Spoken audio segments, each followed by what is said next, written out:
உதாரணமாக சுமதி கொலை செய்யப்பட்டது எப்படி, ஏன் கொலை செய்யப்பட்டார்கள், ராஜ்குமார் அந்த கொலையை செய்தாரா இல்லை வேறு ஒருவர் செய்தாரா, அதையும் தாண்டி ஒரு சில கேள்விகள் இருக்கிறது. போஸ்ட்மார்ட்டம் ரிப்போர்ட் என்ன செய்கிறது, அந்த போஸ்ட்மார்ட்டம் ரிப்போர்ட்டில் கருத்து என்ன, அத்தனை உங்கள் கேள்விகளுக்கும் இந்த படத்தில் விடை இருக்கிறது. தயவுசெய்து எல்லோரும் வந்து கண்டிப்பாக இந்த படத்தை வெற்றி பெற வேண்டும். முக்கியமாக இந்த திரைப்படத்தை இந்த அளவுக்கு கொண்டு சேர்த்த நம் பத்திரிகை நண்பர்களுக்கு முதற்கண் வணக்கத்தையும் வரவேற்கிறேன். மற்ற அனைத்து சக தொழில்நுட்ப அனைவருக்கும் என் நன்றியை தெரிவித்துக் கொண்டு வரவேற்புரையை முடித்துக் கொள்கிறேன். பக்கம் ஒரு உண்மை சம்பவத்தை தழுவி எடுக்கப்பட்ட படம். இந்த படம் வெளிவரதுக்கு மெயின் ரீசன் அதான்.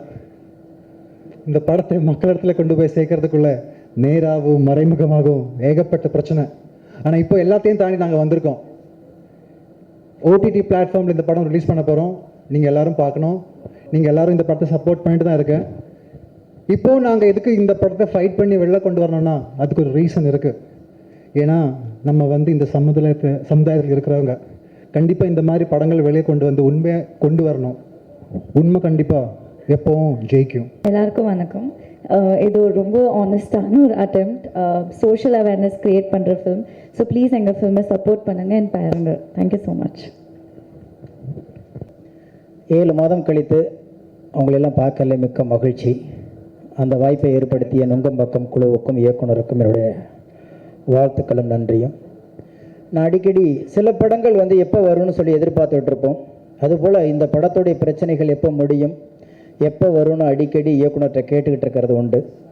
அப்படி ஒரு முடிவுக்கு வந்த பிறகு பத்திரிகையாளர்கள் சந்திப்பு இருக்குது அப்படின்னு சொன்ன உடனே சரி நானே வர்றேன் அப்படின்னு சொல்லிட்டு தான் வந்தோம். இங்கே ஒரு உண்மை சம்பவத்தை சொல்வதற்கு இவ்வளவு போராட்டங்கள் நடத்த வேண்டியது இருக்கிறது. உண்மையை சொல்கிறதுக்கே போராட்டம் நடத்தி தான் ஆக வேண்டியிருக்கிறது. இப்போ இந்த படம் இல்லைன்னா சுவாதி குளங்கிறது இப்போ கூட நம்ம உட்காந்தோடனே என்ன நடந்துச்சு, என்ன படித்தோம், அந்த நேரத்தில் என்ன வந்துச்சு, எந்த ஊடகத்தில் என்ன சொன்னாங்க, நம்ம எல்லாரும் மறந்துருப்போம் இல்லையா? அது எங்கேயோ ஒரு இடத்துல சிபிசிஐடி ஆஃபீஸ்லையோ அல்லது ஒரு கமிஷனர் ஆஃபீஸ்லையோ அல்லது நல்ல அதிகாரத்துக்கு கீழே உள்ளவங்க ஒரு அலுவலகத்துக்கு கீழேயோ ஒரு ஃபைலாக முடங்கி தூசி அடைஞ்சு கிடந்திருக்கும். ஆனால் ஒரு படமாக வரும்போது தான் மீண்டும் ஒரு சம்பவத்தை எடுத்து பார்ப்பதற்கான தரவுகளாக திரை எப்போதுமே தன்னுடைய பங்களிப்பை அளித்து கொண்டிருக்கிறது. 1000 சிபிசிஐடிக்கு சமமானது திரை உலகம். அது அவங்க பார்த்தாங்களோ இல்லையோ, தெரியுமோ தெரியாதோ, ஒரு 4 அனுமானத்தில் ஒரு விஷயத்தை அதை பார்ப்பார்கள் திரை உலகத்தில் திரைக்கதையா. அந்த 4 அனுமானத்தில் ஒரு அனுமானம் சரியாகவே இருக்கும். அந்த ஒரு அனுமானத்தில் எத்தனையோ பேர் சிக்கிக்குவாங்கிற பயத்தில் தான் இப்படி கேஸு போடுறது. ஒரு 7 கேஸுங்க. என்ன அப்படி என்ன கொலை குற்றமாக செஞ்சார், இங்கேயே நேரடியாக சுவாதியை இவங்களே கொலை பண்ணவங்களுக்கு கூட அவ்வளோ தண்டனை கொடுக்கலங்க யாருமே. அப்படி செஞ்சாங்களான்னு எதுவுமே தெரியவே இல்லை. ஆனால் ஒரு சம்பவத்தை உண்மை அறிந்து அதில் இருக்கிற கொஞ்சம் உண்மையை கொஞ்சம் வெளிச்சம் போட்டு காமிக்க ஒரு திரைக்கலைஞன், ஒரு படைப்பாளன், ஒரு சிந்தனையாளன் சொல்வதற்கு இங்கு உரிமை இல்லை. அப்புறம் என்ன பேச்சு உரிமை, அப்புறம் என்ன பத்திரிகை உரிமை, அப்புறம் என்ன ஜனநாயகம்? அப்போ இதையெல்லாம் கேட்கட்டோம்னா இதில் பார்த்தீங்கன்னா சம்மந்தப்பட்ட யாருமே இப்போ பார்த்தீங்கன்னா அதை மறந்து போச்சு. ஏன் இந்த பவுலை மறுபடியும் கொண்டு வராங்கன்னு நாளையிலேருந்து பேச ஆரம்பிப்பாங்க. இந்த ஊடகங்கள் நான் இன்னைக்கு வந்துச்சுன்னு வச்சுங்களேன், சுவாதி கொலை வழக்கு சம்பந்தமாக எடுக்கப்பட்ட படம் நுங்கம்பாக்கம் என்ற பெயரில் நாளிலிருந்து ஓடிடியில் வரப்போகிறது அப்படின்னு நாளைக்கு எங்கேயாவது ஒரு நியூஸை போடுங்க. இது சம்மந்தப்பட்டவங்களுக்கு வயிற்றுல புளியை கரைக்கும். ஏதாவது உண்மையை சொல்லி விடுவாங்களோ, மறுபடியும் நம்மளை நோண்டுவாங்களோ, நம்மளை தூங்க விட மாட்டாங்களோ, இது பிரச்சனை. ஏனால் ஒரு சத்தத்தை விட இன்னொரு சத்தம் அதிகமாகி கொண்டே இருக்கிறது. ஒரு படைப்பாளன் தன்னுடைய உண்மையை சொல்றது. அந்த வகையில் பார்த்தீங்கன்னா அண்ணன் செல்வமணிக்கு அப்புறம் ரமேஷ் செல்வன் மேலே எனக்கு ரொம்ப பரிதாபமாக வரும். எதையாவது 2 கவர்ச்சியாக 2 பாட்டு 2 குத்து சாங்கு 2 ஃபைட்டுன்னு வச்சுட்டு சம்பாதிக்கிறது மட்டும் இல்லாமல் எதுக்கு உண்மை சம்பவத்தெல்லாம் சொல்லிட்டு உடம்பை நோக அடிச்சுக்கிறதுக்கு?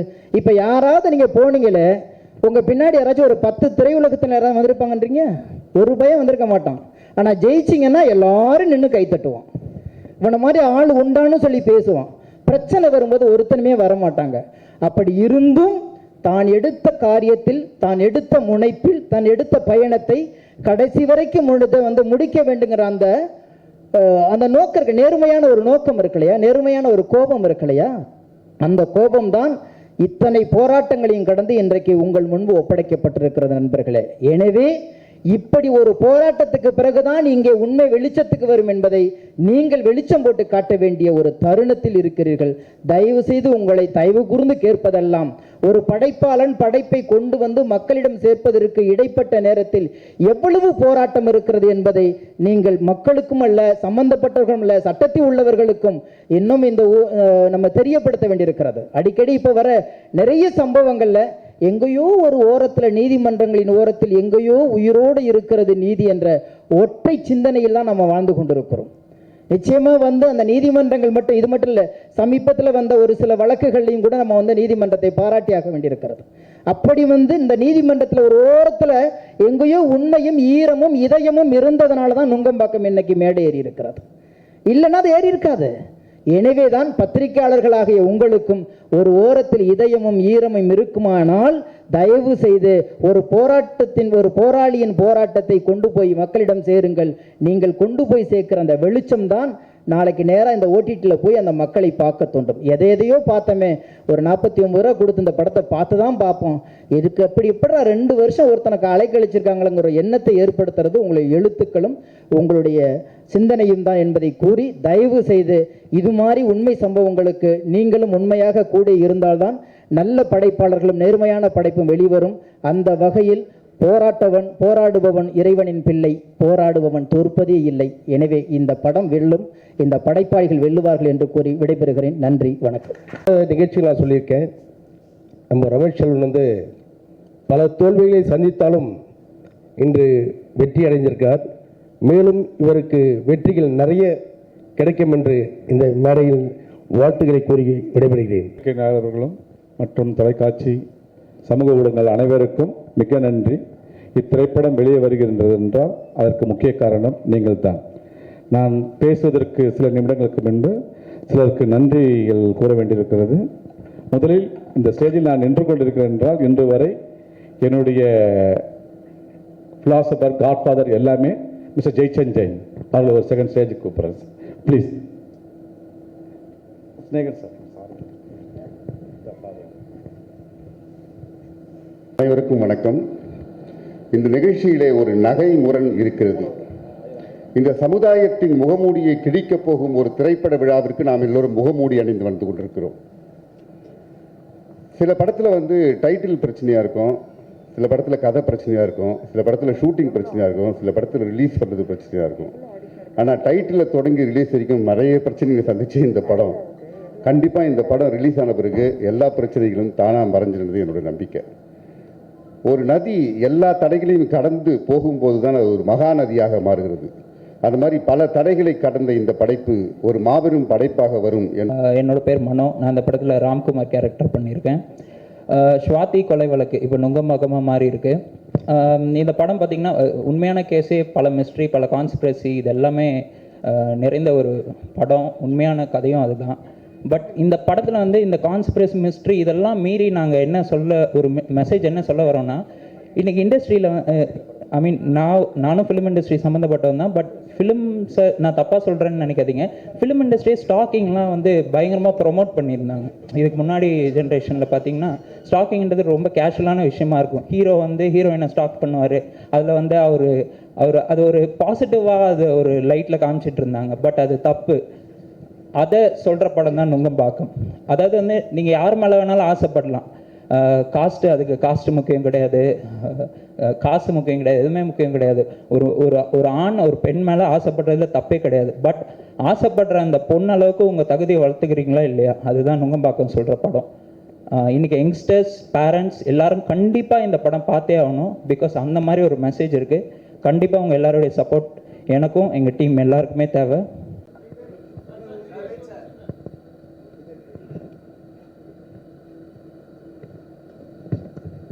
ஒரு விஷயங்கள் ஏன்னா ஒரு தூக்கி போட்டு போயிட்டே இருக்கலாம். இதை ஒரு செகண்ட்ல ஒரு மேட்ரு படமாக இருந்தால் இன்னைக்கு star of the hero message படம் எடுக்கிறதா இவ்வளோ கஷ்டப்பட்டு இருக்கிறாங்க. இந்த படம் அனௌன்ஸ்மெண்ட் பண்ணாமல் ட்ரெய்லர் ரிலீஸ் பண்ண உடனே 24 ஹவர்ஸில் பார்த்தீங்கன்னா ட்ரெண்டிங்கில் நம்பர் 1 வந்துச்சு. 37 லட்சம் பேர் 24 மணி நேரத்தில் பார்த்தாங்கங்க. எல்லாரும் தெரிஞ்சது. அன்னைக்கு பெரிய பெரிய ஹீரோக்கள் படமே அவ்வளோ சீக்கிரம் ரீச் ஆகாது. எந்த ஒரு நான் பப்ளிசிட்டி பண்ணல, ரேடியோ விளம்பரமோ போஸ்டர்ஸோ பேப்பர் ஆடோ எதுவுமே கொடுக்கல. மீடியா நீங்கள் கொடுத்த பப்ளிசிட்டி தான் அன்றைக்கி நைட்டோட நைட்டாக மறுநாள் லீவுக்குள்ள ட்ரெண்டிங்கில் வந்துச்சு. அன்றைக்கி போகப்பட்ட இந்த படத்தினுடைய விலை வந்து 5 மடங்கு வியாபாரமானது. ஆனால் அந்த பெண்ணுடைய தந்தை வந்து அந்த பெண்ணை ஏதோ நான் கலங்கப்படுத்தியது போல், அந்த பொண்ணை நான் தான் வெட்டியது போல் எண்ணி சந்தான கோபாலகிருஷ்ணன் சார் ஐஜி ஆஃபீஸ் என் மேல் கம்ப்ளைண்ட் கொடுத்து என்னை கைது செய்ய வேண்டும் என்று கூறினார். பத்திரிகையாளர் அனைவருக்கும் நான் சில நிமிடங்கள் எடுத்துக்கிறேங்க. இது என்னுடைய படத்துக்காக இல்லை, பின்னாடி எந்த டைரக்டரும் மாட்டக்கூடாதுன்றதில் ஸ்நேகன் சார் கொஞ்சம் 2 மினிட்ஸ் 5 மினிட்ஸ் எடுத்துக்கிறேன். நான் ஒரு 5 மினிட்ஸ் பேசிக்கிறேன் சார். அதாவது வந்து ஒரு நல்ல படம் வரணுன்றது எனக்கு ஆசை ரொம்ப சின்ன. எல்லாமே உளவுத்துறை பார்த்தீங்கன்னா ஒரு மெசேஜ் இருக்கும்.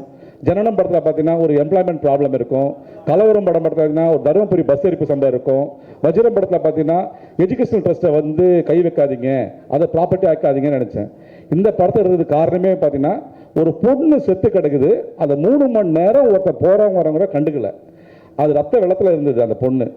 போலீஸ் டிபார்ட்மெண்ட்டை பார்த்தீங்கன்னா நான் வரமாட்டேன்னு சொல்லிட்டு இந்த சைடில் சொல்கிறாப்புல, இந்த நுங்கம்பாக்கம் போலீஸ் சொல்கிறாங்க, இந்த சூளைமேடு போலீஸ் எங்களுக்கு சம்மந்தம் இல்லைன்றாங்க. ரயில்வே போலீஸ் வந்து அது எங்கள் டிவிஷனா இல்லை ஸ்டேட் போலீஸாக சொல்கிறாங்க. இது எல்லாம் நடந்தது 3 மணி நேரம். 3 மணி நேரம் வரைக்கும் அந்த பெண் சடலத்துக்கிட்ட யாரும் போல, எல்லாரும் செல்ஃபோனில் ஃபோட்டோவை மட்டும் எடுத்துகிட்டு இருக்கிறாங்க. வாட்ஸ்அப்பில் போயிட்டுருக்கு, ஃபேஸ்புக்கில் போயிட்டுருக்கு, ட்ரெண்டிங்கில் பண்ணணும்னு சொல்லிட்டு அவன் லைக் தேடிட்டு இருந்தாங்க. இது ரொம்ப பாதிச்சுது. அப்போ தான் என்னுடைய நண்பர் ரவி வந்து ஆர்பி ரவி சிலினூர் சந்திப்பு தற்காப்பு படத்தினுடைய இயக்குனர் அவரை அழைத்து இந்த படம் பாருங்கள் எவ்வளோ மோசமாக இருக்குது இந்த பொண்ணுடைய நிலைமை, நாளைக்கு ஒருத்தர் யாருக்கும் வரக்கூடாது, இந்த படமாக்கலாமான்னொன்னே அவர் கண்டிப்பாக பண்ணலாம் சார் சொல்லிட்டு இந்த படத்தை கதையை எழுதினார். கதையை வந்து ஏசி ரூமில் உட்காந்து எழுதலை சார், சூளை மேட்டில் போயிட்டு தெருவா ஒவ்வொரு தெருவிலையும் போயிட்டு அந்த பொண்ணு எங்கே பிறந்தது வளர்ந்தது அந்த குடும்பம் என்ன எல்லா பின்னணியிலையும் போலீஸ் டிபார்ட்மெண்ட்டோட எடுக்கல சார். இந்த படம் 2.5 வருஷம் யோசிச்சு பாருங்களேன். ஒரு படத்தை 2.5 வருஷம் இப்போ சொன்னார் நம்ம ஸ்நேகன் சார், 2.5 வருஷமா மாறி மாறி மாறி எதுக்கு பண்ணுறாங்கன்னா இதில் இல்லை பூதகரமான உண்மை பார்த்தீங்கன்னா அவ்வளோ பெரிய உண்மை சார். ஒரு கவர்மெண்ட்லேருந்து போலீஸ் டிபார்ட்மெண்ட்லேருந்து சைபர் கிரைம்லேருந்து அத்தனை பிரச்சனைகள் அத்தனை விஷயங்கள் உள்ளே இருக்குது சார் இந்த படத்துக்குள்ளே. ஏன்னா சைபர் கிரைம் பயந்துடக்கூடாது, நாங்கள் நம்ம டிபார்ட்மெண்ட் பற்றி ஏதாவது வந்துடுமா, போலீஸ் டிபார்ட்மெண்ட் நம்மள்ட்ட பற்றி வந்துடக்கூடாது அப்படின்றது, சமூக ஆர்வலர்கள் நம்மளுடைய கம்யூனிட்டி ப்ராப்ளம் ஏதாவது வந்துடக்கூடாதுன்னு இப்படி இந்த படத்தை வெளிவர அளவுக்கு பிளாக் பண்ணாங்க சார். அந்த அப்பா கொடுத்த கேஸுக்கு அப்புறம் கமிஷனர் ஆஃபீஸில் கம்ப்ளைண்ட் எடுத்துட்டு கோர்ட்டில் ஃபைல் பண்ணாங்க. கோர்ட்டில் கமிஷனர் ஆஃபீஸுக்கு ஃபைல் பண்ண தெரியல, போலீஸ் டிபார்ட்மெண்ட்டுக்கு என் மேலே கேஸ் போட தெரியல சார். பகிரங்கமாக சொல்கிறேன், போலீஸ் டிபார்ட்மெண்ட்டுக்கு என் மேல் கேஸ் போட தெரியல. சென்சார் போர்டை போய் அப்ரோச் பண்ணுறாங்க. சென்சார் போர்டில் இருக்கிறது என்னுடைய சீனியர் பக்கீரிசாமி, அனைத்தும் ஒப்படைக்கிறேன் உங்களுக்கு சொல்கிறேன் கேட்டுக்கங்க. பக்கீரிசாமியிட போய் கேட்குறாங்க, இந்த படம் வந்திருக்கு, டைரக்டரை நாங்கள் எப்படியே அரெஸ்ட் பண்ணணும், என்ன பண்ணலான்னு கேட்குறாங்க சார். அப்போ சொல்கிறார் இந்தியன் சினிமாட்டோகிராஃபி ஆக்ட் அதுபடி ஒரு படம் வெளியிட்டால் அதனுடைய காட்சிகளை யாராவது ஆட்சேபனை செய்தால் நீங்கள் கைது செய்யலாம் என்பது சினிமாட்டோகிராஃபி ஆக்டில் இருக்கிற ஒரு இதை சொல்கிறார். அதை பயன்படுத்தி சைபர் கிரைம் என் மேல் வழக்கு பதிவு பண்ணுறாங்க. அதுக்கு அடுத்து அந்த பொண்ணுடைய அப்பா வழக்கு பதிவு பண்ணுறாங்க. கோர்ட் உடனே என்னை விசாரணைக்கு அழைக்கிறாங்க. விசாரணைக்கு அழைத்து சில நாட்களுக்கு அப்புறம் தான் இது பண்ணுவாங்க. ஆனால் விசாரணைக்கு அழைத்த அன்னைக்கே என்ன அரெஸ்ட் பண்ணோன்றாங்க. இதை வந்து எனக்கு தெரியாது. நான் என் குடும்பத்துடன் படம் பார்த்துட்டு இருக்கிறேன். எனக்கு வந்து இந்தியா டுடே ஒரு மிகப்பெரிய ரிப்போர்ட்டர் ஒருத்தர் ஃபோன் பண்ணுறாரு, சார் உங்களை வந்து அரெஸ்ட் பண்ணுறதுக்கு ஆர்டர் வந்திருக்கு சார், இன்னும் 2 மினிட்ஸில் ஃப்ளாஷ் ஆகும்னு சொல்கிறாரு. பார்த்தா எல்லா டிவிலையும் ஃப்ளாஷ் ஆகுது, ரமேஷ் செல்வன் கைது செய்யப்படுவார் அப்படின்னு சொல்லிட்டு எல்லா டிவிலையும் ஃப்ளாஷ் ஆகுதுங்க. அப்போ என் குடும்பத்தை விட்டுட்டு இந்த ஜெய்சன் ஜெயின் இருக்கார் இல்லையா, இவருடைய உதவியோடு தான் நான் பெங்களூருக்கு போய் ஒளிஞ்சேன். பெங்களூரில் போய் 5 நாள் ஒளிஞ்சு கண்டிஷன் பெயில் வாங்கிட்டு சென்னைக்கு வந்தேங்க. சென்னைக்கு வந்ததுக்கு அப்புறம் பார்த்தீங்கன்னா நான் கோர்ட்டுக்கு போய் ஆர்குமெண்ட் எடுத்து சொன்னேன் இது மாதிரி. அதுக்கு காரணம் வந்து என்னுடைய வழக்கறிஞர் வாஞ்சிநாதன், அவர் மிகப்பெரிய வழக்கறிஞர், அவர் வந்துட்டு ஆர்கியூ பண்ணார். அப்போ கண்டிஷன் பெயில் கொடுத்தாங்க எனக்கு. கண்டிஷன் பெயில் கொடுத்ததுக்கு அப்புறம் நான் கோர்ட்டில் எக்ஸ்பிளைன் பண்ணேன். சைபர் கிரைமில் பார்த்தீங்கன்னா என்னை வந்து ஒரு 10 கொலை பண்ணவன் எப்படி ட்ரீட் பண்ணுவாங்களோ அது மாதிரி ட்ரீட் பண்ணாங்க சார். நான் வந்து 7 படம் பண்ணிக்கிறேன். இதில் பார்த்தீங்கன்னா ஜனனம் படத்துக்கு 7 அவார்டு வாங்கியிருக்கிறேன் சார், ஸ்டேட் அவார்டு, அம்மா கையால் ஸ்டேட் அவார்டு வாங்கியிருக்கிறேங்க. அப்படி இருந்து என்னை வந்து ஒரு அக்கிஸ்டோட கேவலமாக ட்ரீட் பண்ணாங்க. 4 மணிக்கு போனது 7 மணிக்கு கூப்பிட்றாங்க, நீங்கள் தான் ரமேஷ் சொல்லணான்னு. அப்போது நான் எமோஷனலாக கோவப்பட்டு கத்த ஆரம்பித்தேன். அப்போ என் கூட வந்து ஸ்டோரி ரைட்டர். அதுக்கப்புறம் விசாரணை பண்ணாங்க. விசாரணை பண்ணுவது ஒன்று, அங்கே எழுதுறது ஒன்று சார். நான் பணத்தை ஆசைக்காக இந்த படத்தை எடுத்தேன், என்னுடைய குடும்ப வறுமைக்காக எடுத்தேன். என்னுடைய சகோதரி பேர், சகோதரன் பேர், எனக்கு அம்மா, பாட்டன், முப்பாட்டன் அத்தனை பேரும் எழுதினார்கள் சார் சைபர் கிரைமில். தூக்கி போட்ட பேப்பரை நான் சொல்வது மட்டும் எழுதுவதா இருந்தால் எழுதுங்க, இல்லை தூக்கி போட்டு போங்கன்ற பேப்பரை திருப்பி ஸ்டேட்மெண்ட்டை மாற்றினாங்க சைபர் கிரைமில். அதுக்கப்புறம் என்னுடைய ஆஃபீஸ் பாயில் இருந்து manager, assistant director, production associate director, co director இப்படின்னு சொல்லிட்டு 24 பேரிடம் விசாரணை செய்தார்கள் சார். தமிழ் சினிமா இல்லை, என்கிட்ட வசதி இல்லை சார். இந்திய சினிமாவில் இது மாதிரி விசாரணை பண்ணதே இல்லை, எதுக்குன்னு தெரியல. அப்புறம் ஷூட் பண்ணதெல்லாம் பார்த்தாங்க. கிளைமேக்ஸ் நீங்கள் எப்படி ஜட்ஜ் பண்ணுவீங்க, அந்த பையன் எப்படி ஜெயிலில் சாவான், நீங்கள் எப்படி முடிவு பண்ணுவீங்க, அதை தூக்குங்கன்னாங்க. அந்த பையன் கழுத்தறது எப்படி, அது தூக்குங்கன்னாங்க. அந்த பொண்ணு எப்படி லவ் அஃபேர் வச்சுருந்தாங்க, அது தூக்குங்கன்னாங்க.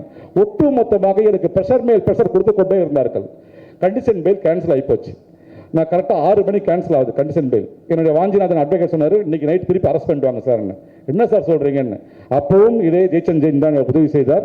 நான் உடனடியாக ஏர்போர்ட்டுக்கு சென்றேன். ஏர்போர்ட்டுக்கு போகும்போது நைட் 11 o'clock போயிட்டு அதுக்கப்புறம் ஃப்ளைட்டை பிடிச்சி டெல்லிக்கு போனேன். 3:45 ஃப்ளைட்டுக்கு பிடிச்சி டெல்லிக்கு போய் வக்காலத்து போட்டேன். அது 7 நாள் ஆச்சு. வக்காலத்து வாங்கிட்டு சென்னைக்கு வந்து திருப்பி கேஸை டீல் பண்ணேன் சார். திருப்பி கேஸை டீல் பண்ண உடனே கமிஷனர் சென்சார் போர்டில் போய் அப்ளை பண்ண போனால் சென்சாரில் அலோவ் பண்ண மாட்டேன்ட்டாங்க.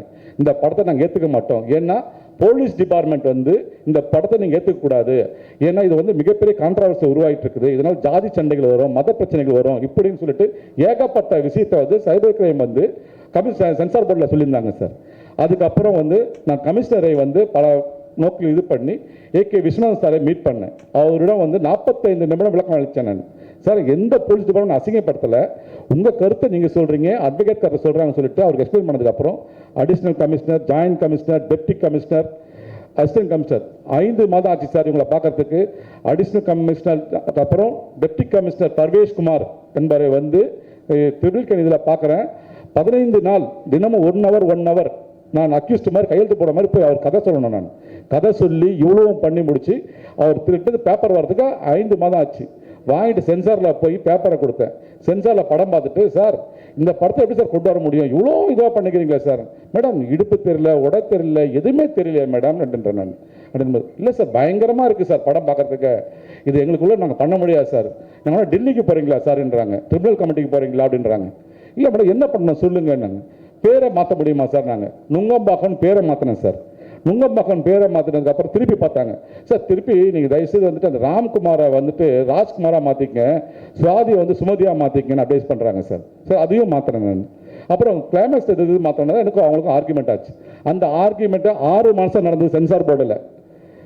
6 மாதம் சென்சார் போர்டில் நடந்ததுக்கப்புறம் சென்சாரை வாங்கிட்டு படத்து டேட்டை அனௌன்ஸ்மெண்ட் பண்ணுறேன் சார். அப்போ பார்த்தீங்கன்னா காஞ்சிபுரத்துலேருந்து அந்தணர்கள் அசோசியேஷன் ஒன்று சார், எங்கள் இனத்தை வந்து அசிங்கப்படுத்துகிறீர்கள் அப்படின்னு சொல்லிட்டு ஒரு வழக்கு போடுறாங்க சார். திருப்பி யாருன்னா சந்தான கோபாலகிருஷ்ணனுடைய அந்த சுவாதி வந்து கம்யூனிட்டி சார்ந்தவர்கள் போடுறாங்க வழக்கு. அந்த வழக்கை டீல் பண்ணி முடிச்சு அவங்கள படத்தை பார்த்து காட்டி எல்லாம் முடிச்சுட்டு சரி செகண்ட் ரிலீஸ் பண்ணலாம் அப்படின்னு சொல்லிட்டு கொண்டது. எல்லா படத்துக்கும் என்ன பிரச்சனை வருமா தெரியுமா சார் வரும். சூப்பர் ஸ்டார்லேருந்து, சின்ன ஸ்டார்லேருந்து, குட்டி ஸ்டார்லேருந்து பண பிரச்சனை வரும். நோட்டீஸ் அவங்க கொடுப்பாங்க. இதில் வந்து எல்லாரும் என் நண்பர்கள், பணம் பண்ணாங்க அத்தனை பேர் நண்பர்கள். சரி செகண்ட் ரிலீஸ் கொண்டு வருவோம் சொல்லிட்டு பெரிய இது பண்ணி கொண்டு வரேன். ஒரு மிகப்பெரிய கட்சியினுடைய வழக்கறிஞர்கள் பிரிவு 15 பேர் போயிட்டு கமிஷன் ஆஃபீஸை கம்ப்ளைண்ட் பண்ணுறாங்க, எங்கள் கம்யூனிட்டியை இழிவுபடுத்திட்டாரு அப்படின்னு சொல்லிட்டுங்க. அதனால் படத்தை நாங்கள் ரிலீஸ் பண்ண விட மாட்டோம்னு சொல்லிட்டு கியூபுக்கு லெட்டர், எழுத்துக்கு லெட்டர் கொடுத்து அந்த படத்தை நிறுத்தினாங்க சார். அந்த கம்யூனிட்டியுடைய தலைவர் அவர்களை நான் சந்தித்தேன். விடிய காலையில் 7 மணிக்கு சந்தித்தேன். அன்றைக்கி நைட்டு வந்து அவர் டெல்லிக்கு போக வேண்டிய இந்த ப்ரோக்ராம் இருந்தது. அதை கூட எடுத்து சொன்னேன், எல்லா உண்மையும் எடுத்து சொன்னதுக்கப்புறம் நான் படம் பார்க்குறேங்க, என்னோட ப்ரோக்ராம் கேன்சல் பண்ணிக்கிறேன், பார்லிமெண்ட் வந்து நாளைக்கு காலையில் போய்க்கிறேன் சொல்லிட்டு நைட் 8 மணிக்கு படம் பார்த்தார். இதே பத்திரிக்கையாளர்களாக நீங்களாம் வந்தீங்க, இதில் யார் வந்தாங்கன்னு தெரியாது எனக்கு. 11 மணிக்கு இன்டர்வியூ கொடுக்குறாரு. கொடுக்கறதுக்கு 1 ஹவருக்கு முன்னாடி என்கிட்ட கேட்டார், நல்லா தானேங்க படம் பண்ணிக்கிறீங்க, ரொம்ப நாசுக்காக ஹேண்டில் பண்ணிக்கிறீங்க, யாரையும் கொச்சைப்படுத்தலை, அரசாங்கத்துக்கு என்ன சொல்ல வேண்டிய சொல்கிறீங்க, காவல்துறைக்கு சொல்ல வேண்டிய சொல்கிறீங்க, கம்யூனிட்டிக்காரங்க சொல்ல வேண்டிய சொல்கிறீங்க, அப்புறம் ஏன் இந்த படத்தை இது பண்ணுறாங்கன்னு தெரியல சார். நான் என்ன சொல்லணும் சொல்லுங்கன்னாரு அந்த தலைவர். அப்போ சொல்லும் போது நீங்கள் தோன்ற சொல்லுங்க சார். போது 11 மணிக்கு கொட்டும் மலையில் வந்து இதே பத்திரிகையாளர்கள் நீங்கள் தான் வெயிட் பண்ணி அந்த இன்டர்வியூ போட்டீங்க. அதுக்கப்புறம் ரிலீஸ் ஆச்சு. அதுக்கப்புறம் பார்த்தா திரும்ப அந்த பையனுடைய அப்பா லாயரை கூப்பிட்டு, ராம்ராஜ் வழக்கறிஞர், அவர் விடிகாலையில் 5:30 மணிக்கு ஃபோன் பண்ணுறார் சார். சும்மா இல்லை சார், எல்லாம் உண்மை. 5:30 மணிக்கு ஃபோன் பண்ணி எனக்கு படத்தை காட்டலன்றார். 5:30 மணிக்கு ஃபோன் பண்ணி, ஏங்க நீங்கள் யாருங்க? நான் அந்த பையனுடைய வழக்கறிஞர் சார். சார் வர போகிறவங்களாம் எப்படி சார் படத்தை காட்டிட்டு இருக்க முடியும்? நான் எப்படி சார், ஹலோ படத்தை காட்டலாம் உங்கள் படம் ரிலீஸ் ஆகாது சிங்குலரில் பயன்படுத்தினார் சார்.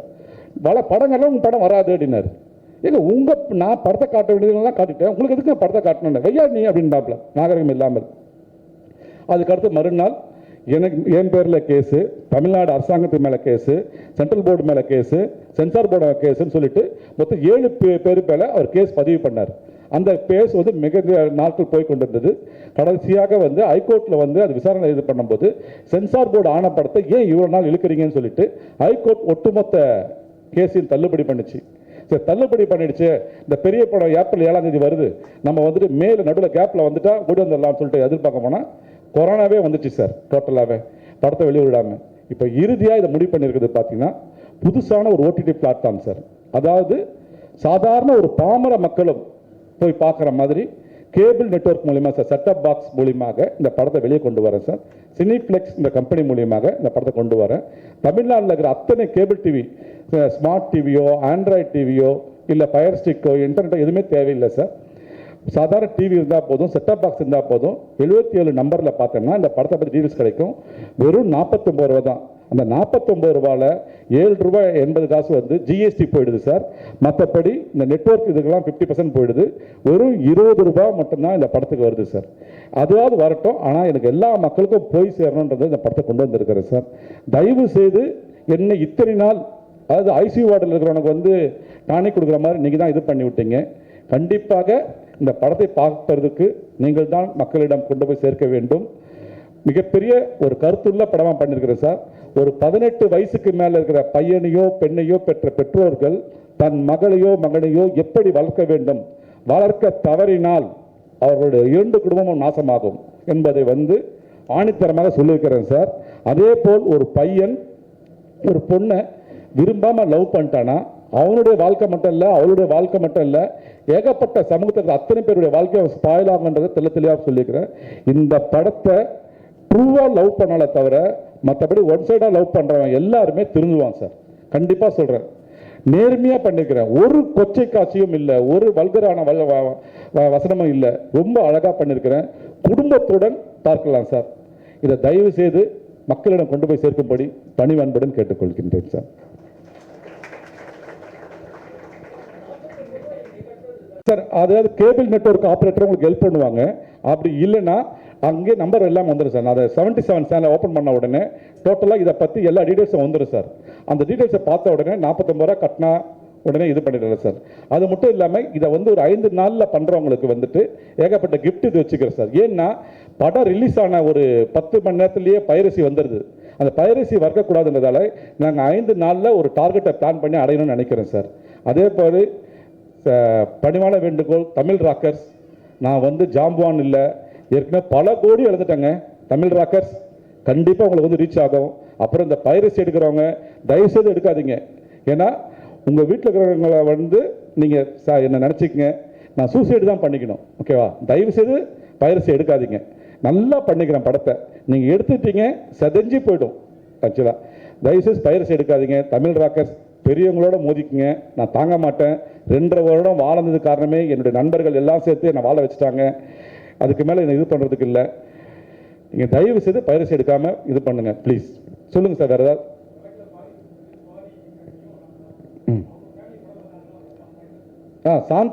சந்தான கோபாலகிருஷ்ணன், அந்தனர் அசோசியேஷன், அப்புறம் சந்தான கோபாலகிருஷ்ணனுடைய வழக்கறிஞர் அனைவருக்கும் படத்தை போட்டு காட்டணும். இதை நாங்கள் வந்து 2 வருஷம் முன்னாடி பார்த்தோம்னா இந்த படம் எப்பயோ வந்திருக்கோம் இல்லையா, மன்னிச்சிருங்க சார், ரொம்ப தப்பு பண்ணிட்டோம் அப்படின்ற அளவுக்கு ஃபீல் பண்ணி பேசினாங்க சார். அதே மாதிரி ராம்ராஜ் சார் மூலிமா நம்ம திருமாவளவன் சார் பார்த்தாங்க, அவங்க குடும்பத்தார் பார்த்தாங்க. அவங்களும் வந்து எதுவும் கொச்சைப்படுத்தலை, என்ன சொல்ல வேண்டியதாக சொல்லியிருக்கிறீங்கன்ற மாதிரி சொன்னாங்க சார். வேறு ஏதாவது கேள்வி கேளுங்க சார். ஏன்னா 2.5 வருடமாக இருக்கிற இதை வந்து நான் மட்டும் பேசியிருக்கிறேன். இது நியூஸாக வரக்கூடாது, உணர்வுகளாக வரணும், உணர்ச்சியாக வரணும் சார். எந்த சங்கமும் உதவி செய்யலை சார். டி ராஜேந்தர் சார் ஒருத்தர் மட்டும் தான் ஏர்போர்ட்டில் குரல் கொடுத்தார் சார். ஏன் அந்த டைரக்டர் ரமேஷ் பூச்சி இப்படி சாகடிக்கிறீங்கன்னு சொன்னாங்க சார். ஏன்னா சார், தமிழ் திரைப்பட சங்கத்தில் சங்கம்னு வந்தால் மட்டும்தான் பேசுவாங்க, இல்லைன்னா பேச மாட்டாங்க. இது பகிரங்கமாக சொல்கிறேன். யாரோனா நாளைக்கு வரட்டும். எனக்கு சொந்தமாக 3 ஓட்டு இருக்குது, 3 கம்பெனி இருக்குது. இப்போ இன்னைக்கு காலங்காத்தாலேருந்து நேற்றுலேருந்து ஃபோனாக வந்துட்டு இருக்குது. ஏன்னா அதாவது ஓட் பேங்க் என்னால் வந்து 20 ஓட்டு வச்சுக்கிறேன்னு தெரியும் எல்லாருக்குமே. சொந்தமாக நான் 3 கம்பெனி இல்லாமல் 20 ஓட்டு வச்சுக்கிறேன். இன்னைக்கு மட்டும் ரமேஷ் எப்படிக்கிறான்னு கேட்குறாங்க. ஆனால் ஒருத்தரும் குரல் கொடுக்கல சார். சொல்லுங்க சார், வேற எதுவுமே யாரும் கேட்கல சார். இங்கே யாருமே கேட்க மாட்டாங்க சார். இங்கே மேட்ரு படம் பண்ணால் பார்ப்பாங்க சார், மெசேஜ் படம் பண்ணால் பார்க்கறதுக்கு ஆளே இல்லை. நீங்கள் மட்டும் தான் சார் இருக்கிறீங்க, நீங்கள் தான் கொண்டு வந்து சேர்க்கணும். தயவு செய்து கொண்டு போய் சேருங்க சார். 10 மேட்ரு படம் பண்ணட்டும் சார், ஒரே ஒரு மெசேஜ் படமாக வரட்டும் சார். எல்லார் வீட்டிலும் பெண்மணிகள் இருக்கிறாங்க, தயவு செய்து நினச்சி பாருங்க. மனைவின்னு ஒன்று இருப்பா, இல்லை அம்மான்னு இருப்பா, தங்கச்சின்னு இருப்பா, பொண்ணுன்னு இருப்பா. இவங்கள நம்ம காரில் கூப்பிட்டு போகிறோம் இல்லையா, வீட்டில் இருந்து பார்க்குறோம், அவங்கள கொஞ்சம் பாதுகாக்க வேணாமா சொல்லுங்க? அதுக்கு ஒரு படம் வேணாமா? 10ல் 1 வேணாமா? அந்த படம் தான் சார் இந்த சுவாதி கொலை வழக்குன்ற நுங்கம்பாக்கம். ஏதாவது ஒரு தப்பு இருக்குதுன்னா என் நம்பர் எங்கே கேட்டால் கிடச்சிரும். ப்ரொடியூசர் கவுன்சிலில் கேட்கலாம், டைரக்டர் கேட்கலாம், இல்லை டிஸ்ட்ரிபியூட்டர் கேட்கலாம். மவுண்டர் அடிக்க செருப்பால் அடிக்கலாம் சார். என்ன தப்பு இருக்குடா அவன் படத்தில்? என்ன அத்தனை பேரும் சரி அந்தளவுக்கு கேட்கலாம் சார். ஒரு பேரண்ட்ஸ் கேட்கலாம். அவ்வளோ நேர்மையாக எடுத்துருக்கிறேன்.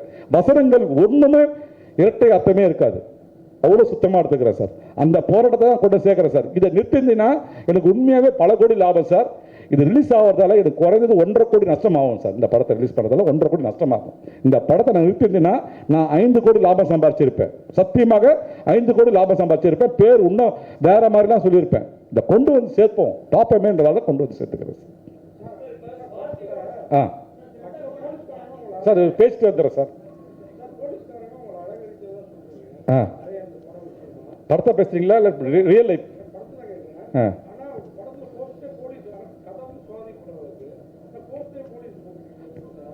சார் போலீஸ் அவங்க புரிஞ்சிக்கல சார், அவங்கள ப்ரெஷர் பண்ணாங்க. போலீஸ் உண்மையாக ஹெல்ப் பண்ணாங்க சார், எல்லா போலீஸும் ஹெல்ப் பண்ணாங்க. கமிஷனர் சார் ரொம்ப ஹெல்ப் பண்ணார். ஃபஸ்ட்டு என்ன 5 நிமிஷம் வந்து ரொம்ப ட்ரீட் பண்ணார், லோக்கலாக ட்ரீட் பண்ணார். ஏகே விஸ்வநாதன் நிற்க வச்சே பேசினார். அப்புறம் நான் கோவப்பட்டு பேசினேன். சார் ஒரு இதுக்கு 2 நாணயத்துக்கு 2 இது இருக்கிற மாதிரி நீங்கள் என்ன சொல்லுவீங்க? குற்றவாளி இவன் சொல்லுவீங்க, லாயர் என்ன சொல்லுவாப்புல, இவன் குற்றவாளி இல்லைன்னு சொல்லுவாப்புல. நான் ட்ரெய்லரில் காட்டுறது இவன் குற்றவாளி இல்லைன்னு காட்டிக்கிறேன். யோசிக்க மாட்டீங்களா சார் நீங்கன்னு கேட்டேன். அப்புறம் உட்காருங்க, ஜூஸ் சாப்பிட்றேன், என்ன சாப்பிட்றீங்கன்னு கேட்டார். அப்புறம் தான் அவர் புரிய வச்சேன். சார் லாயர் ஒரு வாட்டி பார்ப்பாரு, போலீஸ் ஒரு சைடில் பார்ப்போம், குடும்பத்தார் ஒரு சைடில் என்ன சொல்லுவாங்க, என் பையன் நல்லவன், என் பொண்ணு நல்லவன்னுவாங்க. இது 3 ஆங்கிள் இருக்குது சார். நீங்கள் ஒரு ஆங்கிளில் பார்த்துட்டு போலீஸ் டிபார்ட்மெண்ட் சொல்லக்கூடாது சார். அதுக்கப்புறம் தான் அவர் கையெழுத்தை போட்டு மேலே அனுப்பிச்சார் சார் இந்த விஷயத்துக்கு. சொல்லுங்கள் சார்.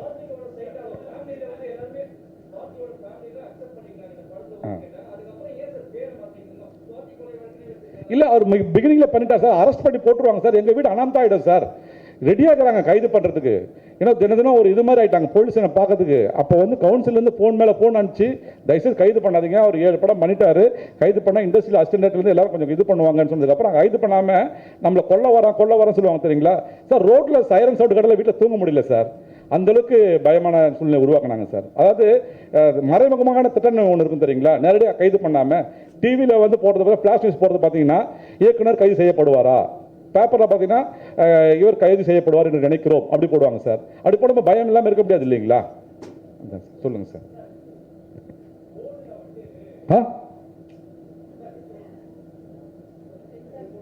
சொல்லுங்க. சென்சார் போர்டு நிச்சயமாக இருக்கிறது சார். பகிரங்கமாக சொல்லுவேன். அடுத்த படத்தில் எனக்கு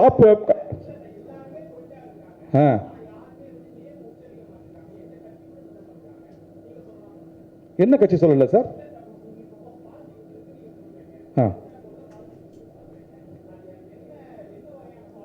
எனக்கு அடுத்த வாரம் ரிலீஸ் சார். ரிலீஸ் ஆன அன்னைக்கு நைட் சொல்றேன் பாருங்க, பரபரப்பாயிடும். சென்சார் போர்டில் இருந்து, போலீஸ் டிபார்ட்மெண்ட்ல இருந்து, சைபர் கிரைம்ல இருந்து யார் என்னென்ன பண்ணாங்க புட்டு வைக்கிறேன் சார் நான். அப்போ எழுதுங்க. ஏன்னா இப்போ இன்னும் 5 நாள் என்னை நம்பிக்கை ஒரு 10 பேர் இருக்கிறாங்க சார் பணம் கொடுத்தவங்க. அவங்க என்னை விட மோசமான நிலைமைக்கு போயிட்டாங்க சார். ஒருத்தருக்கு நோய் வந்துருச்சு, ஒருத்தருக்கு வந்து 5 பேர் ப்ரெஷர் பண்ணுறாங்க, இன்னொருத்தர் வந்து அங்கே இருக்கார், அவர் கூப்பிட முடியல, கூப்பிட்டா வரமாட்டேன்றார். பல்வீர்னு ஒருத்தர் இருக்காரு. கொரோனா காலத்தில் வந்து அவருக்கு என்னை காப்பாற்றுறது அவர் தான். என்னை வந்துட்டு தினம் சாப்பிட்டீங்களா, பைசா அனுப்பிட்டோமா அப்படின்னு சொல்லி என் குடும்பத்தை காப்பாற்றுறதே பல்வீர்ன்றவர் தான். அவர் மேலைக்கு வரமாட்டேன்னு சொல்லி ஆரம்பிச்சு இது பண்ணுறேன். இப்படி இருக்கிறாங்க. நான் ஏதாவது பேசி வச்சுக்கலாம், இதுவே ஜாஸ்தியாக பேசிட்டேன்னு நினைக்கிறேன். இதே பாதிக்கப்படாது. இன்னும் ஒரு 6 நாள் நான் பாதுகாத்தாகணும். அந்த படத்தை கொண்டு வந்து ஸ்க்ரீன் பண்ண வச்சுங்களேன், தோலை உரிச்சிருவேன் சார். நான்லாம் வந்து பட மாட்டேன். ஒரு இன்சிடென்ட் சார், நான் உளவுத்துறை படம் பண்ணிட்டு இருக்கும்போது பைக்கில் வந்துட்டு இருந்தேன். ஈகாத்தார் சிக்னலில் தாண்டி ஒரு அடி நின்று சினேகன் சார், சிக்னல் தாண்டி ஒரு அடி நின்று ஓடியாந்தார் ஒரு பிசி பிடிச்சி சாவி எடுத்துட்டு போயிட்டார். சார்ன்றேன், சாவி எடுத்துட்டு போயிட்டாரு. வாயா அப்படின்னாரு. சார் என்ன சார் அப்படின்னா, என்ன சிக்னல் தாண்டி 2 அடி நின்ட்டேன் அப்படின்னாப்புல. இல்லை சார் தெரியாமட்டேன், மன்னிச்சிருங்க சார், பையனை கட்டு போ அப்படின்னா. எவ்வளோ சார்? 1000 ரூபாய்னா. சார் என்ன சார் 1 அடி தான் நின்னார். பார்த்த உடனே கட்டியா பெரிய இது மாதிரி பேசுகிற அப்படியே பொறுக்கியோட லோக்கலாக பேசினார். 10 நிமிஷம் 2 நிமிஷம் பேசிட்டு பார்த்தா பல்லவன் பஸ் என்னோட ஒரு 2 மீட்டர் தொழில் நின்றுச்சு. குடு நின்றுட்டேன். வாங்க சார் சீக்கிரம் வாங்க சார், பல்லவன் பஸ் பாருங்க சார், 3 அடி முன்னாடி 3 மீட்டர் முன்னாடி வந்துருச்சு அப்படின்ட்டான். என்ன மென்டல் மாதிரி நினச்சிட்டாங்க எல்லாருமே. ஃபர்ஸ்ட் போலீஸ் மென்டல் ஆடா நினச்சானுங்க. ஓ வாயா அப்படின்னு நான் கூப்பிட்டேன், சத்தியமாக கூப்பிட்டேன் சார். 18 வருஷம் முன்னாடி கூப்பிட்டேன் வா அப்படின்னு. என் பைக்கு முன்னாடி வந்து நின்றுச்சல, 3 மீட்டர் பல்லவன் பஸ் வந்து நின்று சிக்னல்ல, சாவியை எடு நடுரோட்ட படுத்துருவேன். பேசஞ்சர் எல்லாரும் இறங்கினாங்க, ஈகா தாட்ட சிக்னல்ல இறங்கினாங்க.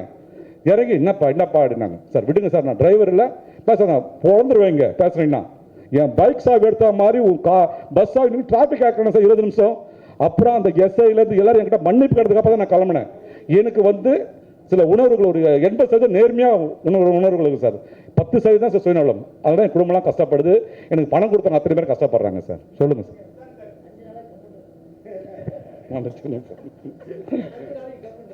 சார்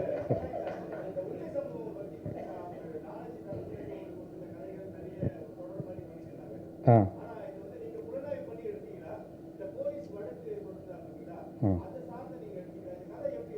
சார் ஒரே ஒரு விஷயம் சார், இந்த படம் முடிஞ்சு 2.5 வருஷம் ஆகுது. என்னுடைய கதாசிரியர் வந்து இதனுடைய கிளைமேக்ஸ் ஒன்று எழுதினார். ஏன்னா ஒரு பெரிய எபிசோட தூக்கிட்டாங்க சார். அப்படியே ஜெயிலுக்குள்ளே நடக்கிற எபிசோட அப்படியே தூக்கி கண்டமாக்கிட்டாங்க அந்த எபிசோடையே. அது என்ன நடந்திருக்கும் உங்களுக்கே தெரியும். தூக்கின உடனே வேறு வழியே இல்லைன்னும் போது அவர் என்ன பண்ணலாம் ரவி அப்படி கேட்கும்போது, இருங்க சார் கூட்டம் பண்ணணும் சொல்லும்போது வெளியே வருவார், அந்த ஹாஸ்பிட்டல் விட்டு வெளியே வருவார் hero Ajmal sir. Ajmal sir நடந்து வந்துட்டு இருப்பாரு. அப்போது ப்ரெஸ் ரிப்போர்ட்டர்லாம் கேள்வி வைப்பாங்க, என்ன சார் ஜெயிலே கொண்டுட்டீங்களா, ஏன் சார் இப்படிலாம் பண்ணுறீங்க அப்படி இப்படின்னு படம் கேள்வி வருவார். அப்படியே ப்ளீஸ் பண்ணிவிட்டு ஒரு விஷயம் போடுவோம் சார். என்னென்னா, இந்த மாதிரியான மக்கள் கேள்விக்கும் உங்களை மாதிரி கேள்விக்கும் இந்த முடிக்க வேண்டும் என்றால், ஒன்று நேர்மையான ரிட்டையர்டான ஒரு ஜட்ஜிடம் ஒப்படைக்கணும், இல்லையா மனித உரிமை கழகத்திடம் இந்த வழக்கை ஒப்படைத்து சிறைச்சாலையில் என்ன நடந்தது என்ற உண்மையை மக்களிடம் கொண்டு வந்து சேர்க்க வேண்டும் என்று சொன்னாங்க சார். இது சொல்லி முடிச்சது 2 வருஷம் சார்.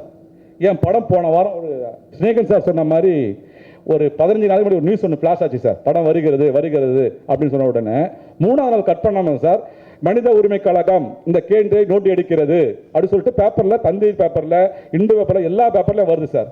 அந்த கழகம் திருப்பி எனக்கு நோட்டீஸ் அனுப்பிச்சிருக்குது, கொஞ்சம் சீக்கிரம் ரிலீஸ் பண்ணிடாதீங்க, கொஞ்சம் வெயிட் பண்ணுங்க அப்படின்னு. இது உண்மை சார். இது அது பேப்பர்லலாம் வந்து சார் போன மாதம் வந்து 12ஆம் தேதி அன்னைக்கு மனித உரிமை கழகம். அப்போது வந்து நாங்கள் எந்த ஜெனுனிட்டியாக ஒர்க் பண்ணியிருப்போம் பாருங்கள். என்னுடைய கதாசிரியர் வந்துட்டு அந்த அளவுக்கு ஒர்க் பண்ணார். இப்படி தான் இருக்கணும், இதை வந்து உண்மை கண்டுபிடிக்கணும், இப்படி தான் பண்ணி ஆகணும் அவர் வழி இல்லைன்னு சொல்லிட்டு பண்ணார் சார். இதுவே கொஞ்சம் இது பண்ணி ஏதாவது வழக்கு பிரச்சனை வந்தால் கொஞ்சம் கூட தயவுசெய்து வாங்க சார். ஏன்னா வேறு சிரிக்காதீங்க மேடம், சீரியஸாக சொல்கிறேன் சார். 50 விட்டு போயிடாதீங்க, இன்னொரு 6-7 நாள் என்னை காப்பாற்றி விடுங்க. ஏன்னா 24 இந்த படத்தை நான் கொண்டு வரணும். சினிஃபிளிக்ஸ் சேனலு ரொம்ப தெளிவாக தெரியும், புயல் அடித்தாலும் சரி காற்று அடித்தாலும் சரி எதுவுமே ஆகாது சார். ஏன்னாக்கா இந்த ஆண்டனால மிஸ்டேக் அதெல்லாம் வரவே வராது. சப்ஸ்கிரைப் பண்ணால் 24 மணி நேரம் 4 வாட்டி படத்தை பார்க்கலாம். வெறும் 49 ரூபா தான். அதில் 8 ரூபா ஜிஎஸ்டி போயிடுது. பார்க்க போனால் ஒரு டீ அளவு தான் ரூபாய் எனக்கு வருது. ஒரு டீ நல்ல கடையில் போய் நல்ல 3 ஸ்டார் ஹோட்டல் காப்பி சாப்பிட்டா எவ்வளவோ அதுதான். ஒரு பாப்கார்ன் வாங்கினாலும் எவ்வளோ ரேட்டுன்னு தெரியும் உங்களுக்கு. இந்த படத்தை கொண்டு போய் எல்லா மக்களிடம் சேருங்க சார். நல்ல மீடியா வந்திருக்கிறீங்க, ரொம்ப பெருமையாக இருக்கிறது. அனைவருக்கும் நன்றி sir. Ramesh sir, Ravi sir, Srikan sir, Manohar சார்லாம் ஒரு முக்கியமான விஷயத்துக்கு போக வேண்டியிருந்தார். அஜ்மல் சார் வந்து எனக்காக வந்து கொச்சின்லேருந்து வந்திருக்காரு. அவர் ஷூட்டிங் சொல்லிட்டு வேற ஒரு காரணம் சொல்லியிருக்காரு. அதெல்லாம் வந்து வரவே பயப்படுறாங்க. அவங்க வீட்டு வரத்துக்கே அவங்க அம்மா பயந்து அனுப்புகிறாங்க. சார் எதுவும் பார்த்துக்குங்க சார், கொஞ்சம் ஜாக்கிரதையாக இல்லை, படம் ரிலீஸாகவே ரொம்ப பயமாக இருக்குது சார்ன்றாங்க. ஏன்னா அது அளவுக்கு இருந்தது. கொஞ்சம் தயவு செய்து நல்லபடியாக எழுதி என்னுடைய வாழ்க்கையை கொஞ்சம் நீங்கள் கொண்டு வர முடியும். ஒரு பத்திரிகை நினைத்தால் தலையெழுத்து, சமூகத்தினுடைய தலையெழுத்தை மாற்ற முடியும் சார். நாளைக்கு வரக்கூடிய விடியல் வந்து என்னுடைய விடியல் உங்களுடைய கையில் தான் சார் இருக்குது. நல்லபடியாக பண்ணி. ஆமாம், அணுகாமல் இருப்பனா சார். நீங்களே கூட ஒர்க் பண்ணிக்கிறீங்க, அணுகாமல் இருப்பனா சார். ஏன் சார் கமிஷனரை போய் வந்து நான் மீட் பண்ண முடியுமா? எவ்வளோ இன்ஃப்ளூயன்ஸ் தான் போய் கமிஷனரை மீட் பண்ணியிருப்பேன் சொல்லுங்களேன். ஆமாங்க சார். இப்போ வேற மாதிரி கொஸ்டின் போயிட்டு இருக்கு சார். இது ரூட்டு வேற மாதிரி ஆகிடும்.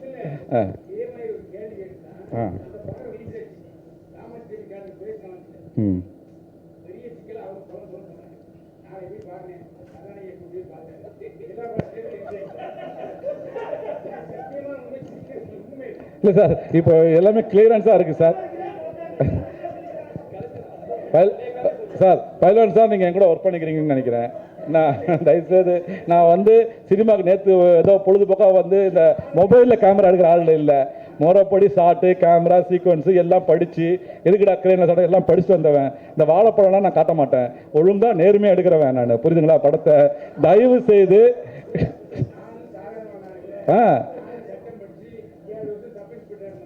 ஆமாம் இல்லை சிக்கல்லாம் முடிஞ்சிச்சு சார். இப்போ ஏதோ நீங்கள் கிரியேட் பண்ணுற மாதிரியே இருக்கு. சிக்கல்லாம் முடிஞ்சிருச்சு. கண்டிப்பாக இன்னும் 6 நாளில் படம் ரிலீஸ் சார். தயவு செய்து இந்த படத்தை மக்களிடம் கொண்டு போய் சேருங்க சார். வெறும் 49 ரூபா தான். நன்றி, வணக்கம்.